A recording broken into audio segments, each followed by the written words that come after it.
UP के मेरठ में पत्नी मुस्कान और उसके प्रेमी साहिल के हाथों हुए सौरभ राजपूत के कत्ल और फिर शव को टुकड़ों में करके ड्रम में सीमेंट से पैक कर देने की घटना ने देश को झकझोर कर रख दिया है। लेकिन इसके बाद मानो ऐसी खबरों की बाढ़ आ चुकी है। अब मुजफ्फरनगर में ऐसा ही कांड होते होते बच गया। लेकिन ये कहानी आपको झकझोर देगी और चौंका देगी, क्योंकि रिश्तों को हवस के आगे कुछ इस तरीके से परोसा जा रहा है कि मानो जैसे उनकी जिंदगी का अंतिम दिन आ गया।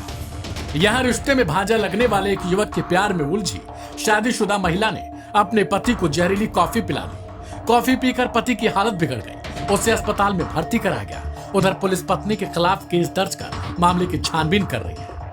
भांजे से प्रेम प्रसंग में पत्नी बनी हैवान। मामला मुजफ्फरनगर के खतौली कोतवाली क्षेत्र के एक गांव का है।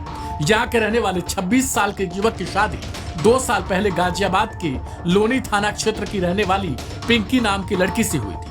युवक मेरठ के एक अस्पताल में नौकरी करता है। बताया जा रहा है कि शादी के कुछ दिन महीनों बाद ही दोनों के रिश्ते अच्छे नहीं चल रहे हैं। आरोप है कि महिला का संबंध अपने ताऊ की बेटी के बेटे यानी रिश्ते में भांजा लगने वाले शख्स से है। शादी के बाद भी अभी तक उसका रिश्ता उसके साथ ऐसा ही है। युवक ने अपनी पत्नी को समझाने की काफी कोशिश की, लेकिन कोई बात नहीं बनी। पति पत्नी के बीच रिश्ते सामान्य नहीं हो पाए, उनके बीच अक्सर झगड़े होने लगे। पत्नी ने पति को कब और कैसे दिया जहर। 2 दिन पहले युवक ड्यूटी के बाद अपने घर पहुंचा तो उसने अपनी पत्नी से कॉफी पिलाने को कहता है। पत्नी ने पति के लिए कॉफी बनाई और उसे दी। कॉफी पीने के कुछ देर बाद पति की हालत बिगड़ गई। उसकी हालत गंभीर होने लगी तो आनंद फानन में उसे मोदीपुरम के निजी अस्पताल में इलाज के लिए भर्ती कराया गया। उधर युवक की इस हालत के लिए उसकी बहन ने उसकी पत्नी को जिम्मेदार बताया। बहन ने आरोप लगाया कि उसके भाई को जान से मारने की नियत से उसकी भाभी ने कॉफी में मच्छर मारने का लिक्विड मिलाकर दे दिया। इसे लेकर कोतवाली में तहरीर भी दी गई है। मामले पर पुलिस की ओर से क्या प्रतिक्रिया? तहरीर पर पुलिस ने आरोपी महिला के खिलाफ केस दर्ज कर लिया।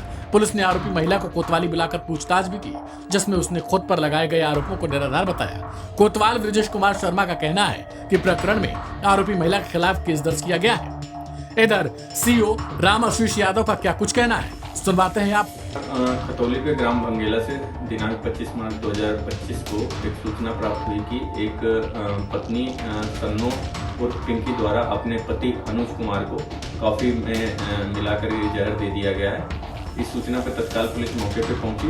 जो मजरूब है उसको हॉस्पिटल भर्ती कराया गया, जहां पर उसका इलाज चल रहा है। इसमें पीड़ित अनुज कुमार के परिजनों द्वारा दी गई तहरीर के आधार पर सुसंगत धाराओं में अभियोग पंजीकृत किया जा चुका है। अग्रिम विधिक कार्रवाई अमल में ली जा रही है। वहीं दूसरी ओर घर वालों में चिंता का माहौल बना है। सुनिए अनुज की बड़ी बहन मीनाक्षी का क्या कुछ कहना है। चुके हैं, सन्ना नाम की लड़की है, उससे शादी हुई थी इसकी अनुज की। कहाँ से हुई थी, कहाँ की थी रहने वाली सन्ना? ये उसकी थी फरकनगर की, फरकनगर गाजियाबाद। अब शादी के बाद किस तरह का इनमें आपस में हुआ था? इनका रहता तो देखो आपस में ही था, लेकिन भैया हमें बता नहीं था। डिस में रहता था, मतलब कि चलो घर नहीं पता चले। इनके दोनों का आपस का ही रहता था इसी बात के ऊपर कि ये लड़की थोड़ा गलत है, इसलिए।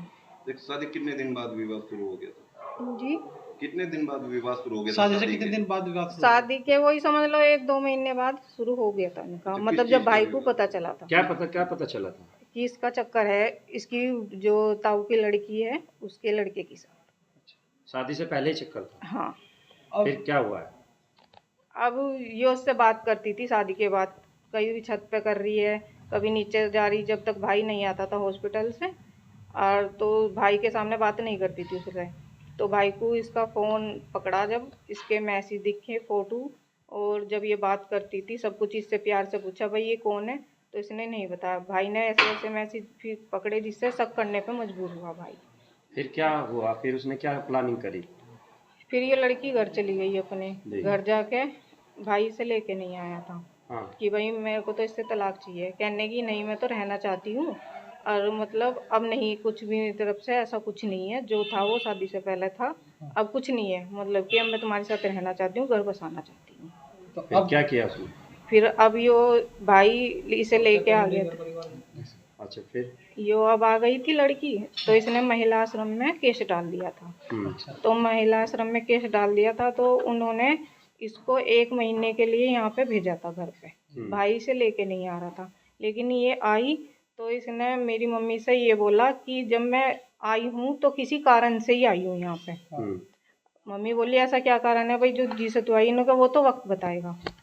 तो भाई अभी हॉस्पिटल से आया था 25 तारीख में, 25 ही थी ना बाबू, 25 तारीख में आया, तो इसने कॉफ़ी में पता नहीं क्या मिला के भाई को पिला दिया। भाई की तबीयत खराब हुई, भाई बहुत सीरियस हो गया, तो भाई को हॉस्पिटल लेके गए। भाई आईसीयू में था। फिर उसके बाद पुलिस केस वगैरह हुई, तो नाटती रही कि मैंने कुछ नहीं दिया। ना देखने गई भाई को एक बार भी हॉस्पिटल में, ना इसके घर वाले देखने गई। अपने घर वालों को बुलाया इसने, फिर उनकी गैल यो वहाँ से थाने से चली गई। क्या लगता है जो उसने क्या मिलाया होगा और क्या किस? अब वो तो देखो उसे ही पता होगा, क्योंकि हम उस टाइम पे यहाँ पे नहीं थे। मेरे पास भी फ़ोन गया था 11:30 बजे। मैं भी नन्नगरी दिल्ली में रहती हूँ, वहाँ से मैं आई हूँ। मुझे भी नहीं पता क्या मिलाया क्या नहीं, वो तो उसी पता होगा। अभी कोई बच्चा है? नहीं। डॉक्टर क्या कहते हैं, क्या मिला है किसको? डॉक्टर तो वही कह रहे हैं कि कुछ मिला के दिया है, जो मच्छर वाली दवाई होती है वो मिला के पियाई है। क्या मारने में क्या कंडीशन है? हाँ, अभी क्या हालात है? अभी तो भाई थोड़ा ऐसे ही है, लेकिन है आईसीयू में ही। मतलब ये थोड़ा बोल पा रहा है, थोड़ी आँख खोल पा रहा है, पर हाथों से इशारा करता है, ज़्यादा बोल नहीं पाता। क्या चाहते हैं आप? हम तो यही चाहते हैं हमें अन्याय जो हुआ है हमारी साथों से न्याय मिले। जो मेरे भाई को जानलेवा मारने की इनने साजिश की है, तो इसे सजा मिले। क्या लगता है आपको? मेरठ कांड हुआ है, उसको भी देखा होगा आपने, क्या हाँ जी, उसमें हाँ। कुछ ऐसा लग रहा है? मुझे भी लग रहा है उसे देख के इसने किया हो। देखो